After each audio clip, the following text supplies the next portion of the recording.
Hello friends, आप सभी लोगों का स्वागत है आपके अपने YouTube channel math classes with Javed sir में।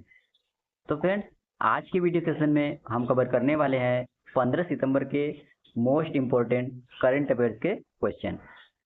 डेली करंट अफेयर्स के मोस्ट इम्पोर्टेंट क्वेश्चन हम वीडियो में पर डे कवर करते हैं और इस वीडियो का पीडीएफ आपको हमारे Telegram channel math classes with Javed sir पे मिल जाएगा। और इस वीडियो का पीडीएफ आपको हमारे टेलीग्राम चैनल पे मिल जाएगा। टेलीग्राम चैनल का लिंक वीडियो के डिस्क्रिप्शन में दे दिया गया है, वहाँ से आप इसे इजीली डाउनलोड कर सकते हैं। तो चलिए आज के सेशन को करते हैं स्टार्ट।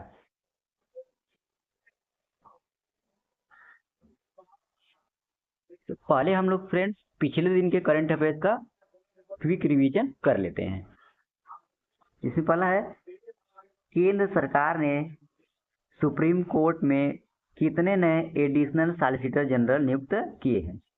तो इनकी टोटल संख्या कितनी है? 6, यानी 6 जो कि एडिशनल सॉलिसिटर जनरल नियुक्त हुए हैं। हाल ही में किस राज्य सरकार ने उपकरण निर्माण के लिए कैटरपिलर के साथ समझौता किया है? तो यह जो कि तमिलनाडु राज्य ने इसके साथ समझौता किया है। US news and world report के द्वारा जारी सर्वश्रेष्ठ देशों की रैंकिंग 2024 में किस देश ने पहला स्थान हासिल किया है? तो स्विट्जरलैंड जो कि पहला स्थान हासिल किया है। और हाल ही में society of Indian automobile manufacturers SIAM का 64वां वार्षिक सत्र कहाँ आयोजित किया गया है? तो यह जो कि नई दिल्ली में आयोजित किया गया है। हाल ही में संयुक्त राष्ट्र महासंघ ने 78वें सत्र में किस दिन को विश्व ग्रामीण विकास दिवस के रूप में मनाने की घोषणा की गई है? तो यह जो कि 6 जुलाई को विश्व ग्रामीण विकास दिवस के रूप में मनाने जाने की घोषणा की गई है। चलिए आगे देखते हैं।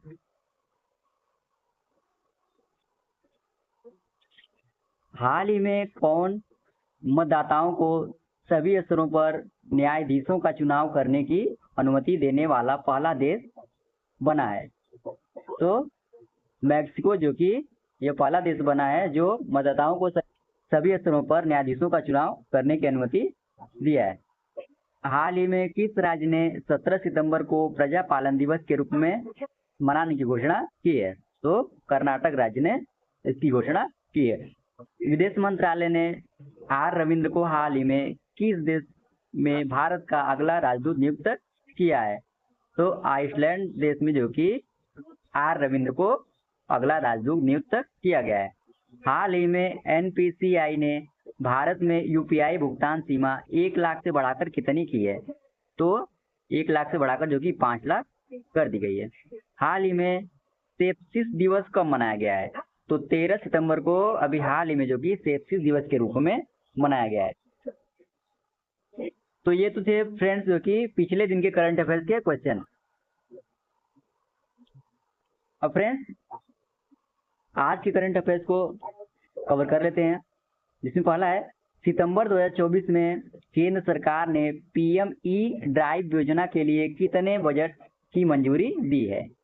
तो इसका सही विकल्प हो जाएगा A, यानी 10,900 करोड़ रुपए की मंजूरी दी है।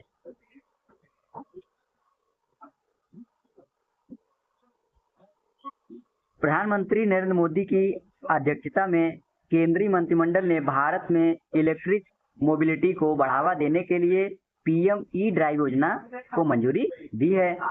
2 वर्षों में 10,900 करोड़ रुपए के परिव्यय वाली इस योजना का उद्देश्य EV अपनाने में तेजी लाना और वायु गुणवत्ता में सुधार करना और परिवहन के पर्यावरणीय प्रभाव को कम करना इसका मुख्य लक्ष्य है।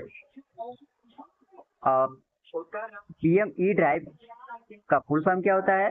PM electric drive revolution in innovative vehicle enhancement.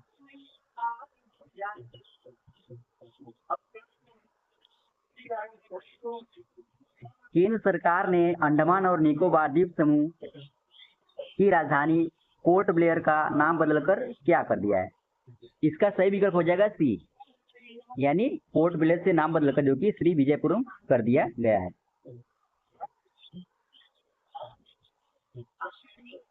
केंद्र सरकार ने अंडमान और निकोबार द्वीप समूह पोर्ट ब्लेयर का नाम बदलकर श्री विजयपुरम कर दिया है। अंडमान और निकोबार द्वीप समूह के बारे में भी जान लेते हैं। यह भारत का एक केंद्र शासित प्रदेश है। इसकी स्थापना कब हुई है? तो अंडमान और निकोबार द्वीप समूह की स्थापना 1 नवंबर 1956 ईस्वी में हुई थी। अब इसकी राजधानी कहाँ है? पोर्ट ब्लेयर, जो अब पोर्ट ब्लेयर से बदलकर श्री विजयपुरम कर दी गई है। यहाँ के उपराज्यपाल कौन है? देवेंद्र कुमार जोशी, जो कि यहाँ के उपराज्यपाल हैं। अच्छा फ्रेंड, भारत का सबसे दक्षिणम बिंदु इंदिरा पॉइंट जो कि कहाँ पर स्थित है? यह निकोबार में स्थित है। भारत का सबसे छोटा द्वीप कौन सा है? तो अंडमान है। अभी फ्रेंड्स, ये अपना प्यारा भारत है, ठीक है। और ये आपको जो छोटा सा दिख रहा है, ये किसका मैप है? अंडमान निकोबार द्वीप समूह का मैप है। अब ये ग्लोब में भी आपको दिख रहा होगा, रेड कलर में जो किया गया है, ठीक है। आगे चलते हैं अगले प्रश्न पे। अगला प्रश्न है, हाल ही में सिंगापुर साहित्य पुरस्कार 2024 किसे प्रदान किया गया है? तो इसका सही विकल्प हो जाएगा बी, यानी प्रशांति राम को, जो कि अभी हाल ही में सिंगापुर साहित्य पुरस्कार 2024 से सम्मानित किया गया है।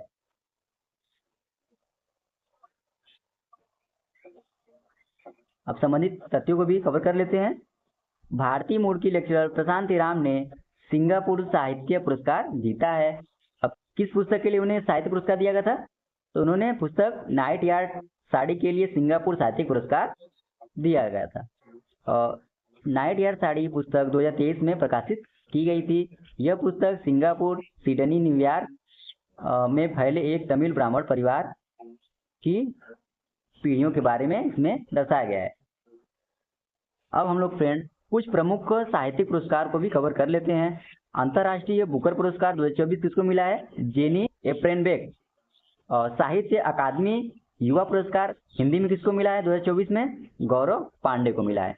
और साहित्य अकादमी युवा पुरस्कार अंग्रेजी भाषा में किसको मिला है 2024 में? तो के वैशाली को मिला है।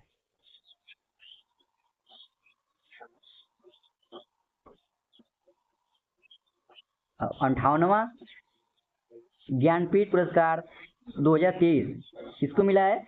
राम भद्राचार्य तथा गुलजार को दिया गया है। हिंदी साहित्य भारती पुरस्कार 2024 किसको दिया गया है? तो कृष्ण प्रकाश को यह पुरस्कार दिया गया है। अंग्रेजी का साहित्य अकादमी पुरस्कार 2023 में किसको दिया गया है? नीलम शरण गौर को दिया गया है। अब हिंदी का साहित्य अकादमी पुरस्कार 2023 यह किसको दिया गया है? तो यह संजीव को दिया गया है। और सरस्वती सम्मान साहित्य 2023 किसको दिया है? तो प्रभा वर्मा को, ये 33वां सरस्वती सम्मान इनको दिया गया है। व्यास सम्मान साहित्य 2023 किसको दिया गया है? तो पुष्पा भारती को इनको 33वां व्यास सम्मान दिया गया है। रविंद्र टैगोर साहित्य पुरस्कार 2023 को किसको पुरस्कारित किया गया है? तो सुकृता पाल को, जो कि दिया गया है। अगले प्रश्न पे आते हैं हम लोग फ्रेंड्स। महाराष्ट्र सरकार के द्वारा जनजाति विश्वविद्यालय कहाँ स्थापित किया जाएगा? इसका सही विकल्प हो जाएगा बी, यानी नासिक में, जो कि महाराष्ट्र सरकार द्वारा जनजाति विश्वविद्यालय स्थापित किया जाएगा। नासिक में जनजाति विश्वविद्यालय स्थापित किया जाएगा। विश्वविद्यालय में जनजातीय समुदायों के छात्रों के लिए कितना प्रतिशत आरक्षण प्रदान किया जाएगा? तो इनको जो कि 80% जो कि आरक्षण प्रदान किया जाएगा। विश्वविद्यालय जनजाति समुदायों के सामाजिक विकास में मदद करेगा। यहाँ किंडरगार्टन मतलब केजी यानी छोटे कक्षा से लेकर जो कि स्नातकोत्तर यानी पीजी तक की शिक्षा प्रदान की जाएगी।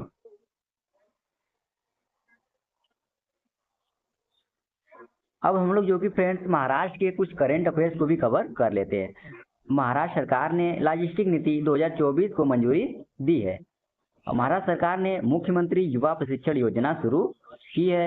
और महाराष्ट्र सरकार ने लाडला भाई योजना की शुरुआत की है। और महाराष्ट्र सरकार को जो कि 2024 का सर्वश्रेष्ठ कृषि राज्य का पुरस्कार मिला है।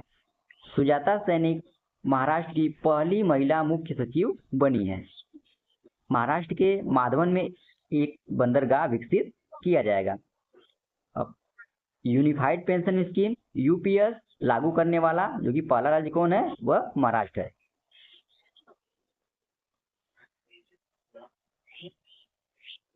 और भी कुछ थोड़ा महाराष्ट्र के बारे में हम लोग जान लेते हैं। इसकी स्थापना कब हुई है, तो 1 मई 1960 ईस्वी को जो कि महाराष्ट्र राज्य की स्थापना हुई है। अब महाराष्ट्र की राजधानी कहाँ है, मुंबई है। अब महाराष्ट्र के वर्तमान मुख्यमंत्री कौन है, एकनाथ शिंदे हैं। महाराष्ट्र के वर्तमान राज्यपाल कौन है, सीपी राधा कृष्णन है। महाराष्ट्र में विधानसभा परिषद में कितने सीटें हैं, तो टोटल 78 सीटें हैं। अब महाराष्ट्र विधानसभा में कुल टोटल कितने सीटें हैं, तो 288 सीटें हैं। महाराष्ट्र राज्यसभा में कितने सीटें हैं, तो 19 सीटें हैं। अब ये आपको महाराष्ट्र का मैप दिख रहा होगा। ठीक है फ्रेंड्स, तो चलिए अगले प्रश्न पे चलते हैं। राष्ट्रीय हिंदी दिवस कब मनाया जाता है, तो फ्रेंड्स इसका सही विकल्प हो जाएगा बी, यानी 14 सितंबर को हर वर्ष राष्ट्रीय हिंदी दिवस मनाया जाता है।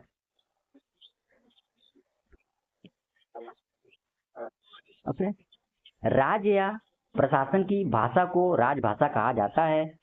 14 सितंबर 1949 ईस्वी को हिंदी को संविधान सभा द्वारा भारत की राजभाषा घोषित किया गया।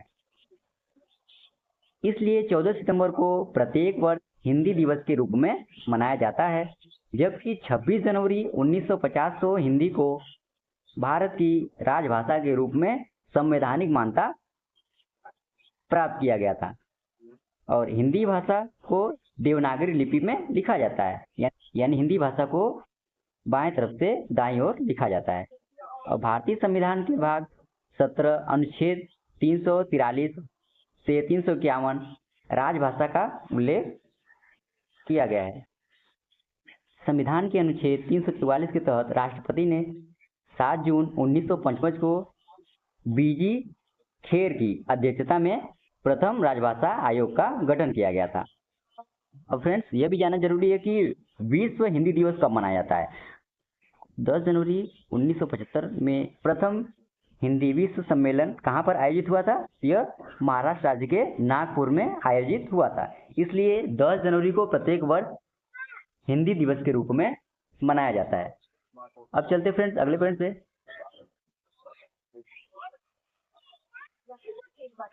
अल्जीरिया में भारत के अगले राजदूत कौन नियुक्त हुए हैं,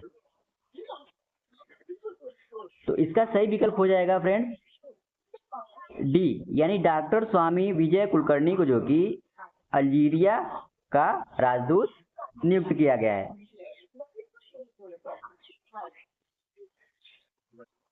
स्वामी विजय कुलकर्णी को अल्जीरिया में भारत का अगला राजदूत नियुक्त किया गया है। विदेश मंत्रालय ने शुक्रवार को एक बयान जारी कर कहा कि भारतीय विदेश सेवा IFS की 1995 बैच की अधिकारी डॉक्टर, थोड़ा मिस्टेक हुआ फ्रेंड्स, स्वामी विजय कुलकर्णी को People's Democratic Republic of Algeria में भारत का अगला राजदूत नियुक्त किया गया है। यह वर्तमान में विदेश मंत्रालय में अतिरिक्त सचिव भी है।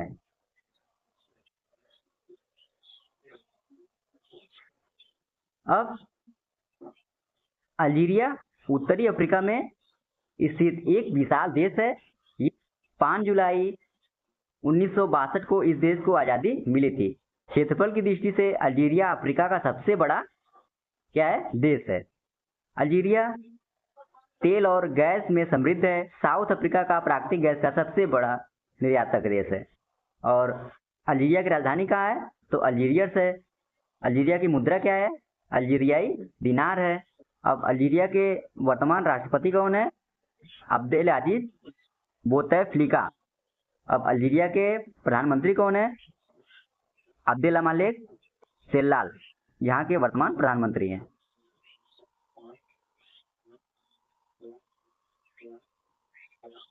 अब फ्रेंड्स ये आपको अल्जीरिया का मैप दिख रहा होगा, ठीक है। अल्जीरिया की भाषा क्या है? अरेबिक है। यहाँ पर टोटल पॉपुलेशन, यहाँ जनसंख्या कितनी है? 44 करोड़ 7 लाख, जो कि यहाँ पे टोटल पॉपुलेशन है, ठीक है। यहाँ की करेंसी क्या है? अल्जीरियन दिनार। यह टोटल कितने किलोमीटर दूर में फैला हुआ है? तो 23,81,741 किलोमीटर स्क्वायर में फैला हुआ है, ठीक है फ्रेंड। आगे चलते हैं।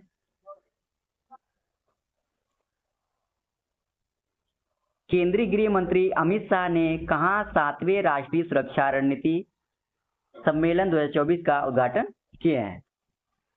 इसका सही विकल्प हो जाएगा डी, यानी अमित शाह ने जो कि 7वें राष्ट्रीय सुरक्षा रणनीति सम्मेलन 2024 का उद्घाटन कहाँ पर किए हैं? नई दिल्ली में किए हैं।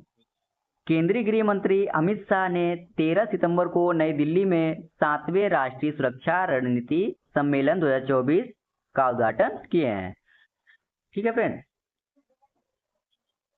और अगले प्रश्न में हम लोग चलते हैं। प्रतिष्ठित राष्ट्रीय ऊर्जा लीडर पुरस्कार से किस सार्वजनिक क्षेत्र के उपक्रम को सम्मानित किया गया है? इसका सही विकल्प हो जाएगा बी, यानी राष्ट्रीय इस्पात निगम लिमिटेड को जो कि राष्ट्रीय ऊर्जा लीडर पुरस्कार से सम्मानित किया गया है। आगे चलते हैं। अब थोड़ा संबंधित तथ्यों को भी हम लोग समझ लेते हैं। हाल ही में राष्ट्रीय इस्पात निगम लिमिटेड को लगातार 6वें वर्ष प्रतिष्ठित राष्ट्रीय ऊर्जा लीडर पुरस्कार से सम्मानित किया गया है। इससे अस्थायी ऊर्जा प्रथाओं के प्रति कंपनी की अटूट प्रतिबद्धता को बल मिलता है। राष्ट्रीय इस्पात निगम लिमिटेड ने लगातार 6वें वर्ष उत्कृष्ट ऊर्जा कुशल इकाई पुरस्कार भी प्राप्त किया है। अब राष्ट्रीय इस्पात निगम लिमिटेड, इसके बारे में जान लेते हैं। यह इस्पात मंत्रालय के अधीन नवरत्न श्रेणी का सार्वजनिक क्षेत्र का उद्यम है। यह विशाखापट्टनम स्टील प्लांट VSP की कारपोरेट इकाई है। इसे विजाग स्टील के नाम से भी जाना जाता है। इसकी स्थापना कब हुई है? इसकी स्थापना वर्ष 1982 ईस्वी में हुई है। अब इसका मुख्यालय कहाँ है? इसका मुख्यालय विशाखापट्टनम में स्थित है। अगले प्रश्न पे चलते हैं फ्रेंड्स। तो हाल ही में भारत की दूसरी सबसे बड़ी तितली प्रजाति कहाँ खोजी गई है? तो इसका सही विकल्प हो जाएगा ए, यानी मदुरई में, जो कि अभी हाल ही में भारत की दूसरी सबसे बड़ी तितली प्रजाति की खोज की गई है। भारत की दूसरी सबसे बड़ी तितली प्रजाति दक्षिणी बर्ड विंग मदुरई जिले में न्यू नाथम राजमार्ग पर चथिरापट्टी और कदाऊर के बीच अमेरिकन कॉलेज के उपग्रह परिषद में पाई गई है। ओके फ्रेंड्स, अगले प्रश्न पे चलते हैं। हाल ही में किस राज्य ने पान मसाले और गुटखे पर 1 वर्ष के लिए प्रतिबंध लगाया है? तो इसका सही विकल्प हो जाएगा सी, यानी हरियाणा सरकार ने जो कि अभी हाल ही में पान मसाले पर 1 वर्ष के लिए प्रतिबंध लगा दिया है। तो चलिए फ्रेंड्स, हम लोग जो कि 15 सितंबर के करेंट अफेयर्स के क्विज क्वेश्चन को भी कवर कर लेते हैं। अभी हाल ही में विश्व सेप्सिस दिवस कब मनाया गया है? तो 13 सितंबर को, जो कि अभी हाल ही में विश्व सेप्सिस दिवस मनाया गया है। तो श्री गजेंद्र सिंह शेखावत ने नई दिल्ली में एक विशेष रेलवे कोच का उद्घाटन किया है। वह निम्न में से किसको समर्पित है? तो यह महात्मा गांधी जी को समर्पित है। दूसरी एशिया पैसिफिक मिनिस्ट्रियल कॉन्फ्रेंस का आयोजन किस स्थान पर किया जा रहा है? तो यह जो कि नई दिल्ली में इसका आयोजन किया जा रहा है। तो भारतीय सेना और किस देश की सेना के बीच संयुक्त सैन्य अभ्यास अल नजाह शुरू की गई है? यह ओमान देश के साथ शुरू की गई है। 45वां फिडे शतरंज ओलंपियाड कहाँ शुरू हुआ है? तो यह बुडापेस्ट में शुरू हुआ है। आगे देख लेते हैं। नागरिक उड्डयन मंत्रालय का दूसरा एशिया प्रशांत मंत्री स्तरीय सम्मेलन कहाँ शुरू होगा? तो यह जो कि नई दिल्ली में शुरू होगा। संयुक्त राष्ट्र महासभा का 79वां सत्र कहाँ शुरू हुआ है? तो यह न्यूयॉर्क में शुरू हुआ है। टाटा एडवांस सिस्टम लिमिटेड और किस विदेश कंपनी के बीच एयरलिफ्टर प्रोजेक्ट को लेकर महत्वपूर्ण समझौता हुआ है? तो लॉकहीड मार्टिन से इसका समझौता हुआ है। निर्वाचन आयोग ने किन 2 राज्यों में विधानसभा चुनाव की तारीखों का ऐलान किया है? तो जम्मू कश्मीर और हरियाणा में जो कि विधानसभा चुनाव की तारीख का ऐलान किया गया है। जम्मू कश्मीर में किस आईपीएस अधिकारी को स्पेशल डीजीपी नियुक्त किया गया है? तो नलिन प्रभात को जो कि जम्मू कश्मीर का डीजीपी नियुक्त किया गया है। तो फ्रेंड्स, इसी के साथ ही आज का ये करंट अफेयर्स का सेशन समाप्त होता है। आशा करते हैं आज का आपको सेशन अच्छा लगा होगा। और फ्रेंड्स, इस वीडियो का पीडीएफ आपको हमारे टेलीग्राम चैनल पे मिल जाएगा। टेलीग्राम चैनल का लिंक वीडियो के डिस्क्रिप्शन में दिया गया है, वहां से आप इसे इजीली डाउनलोड कर सकते हैं। तो आज के लिए इतना ही। जय हिंद, वंदे मातरम।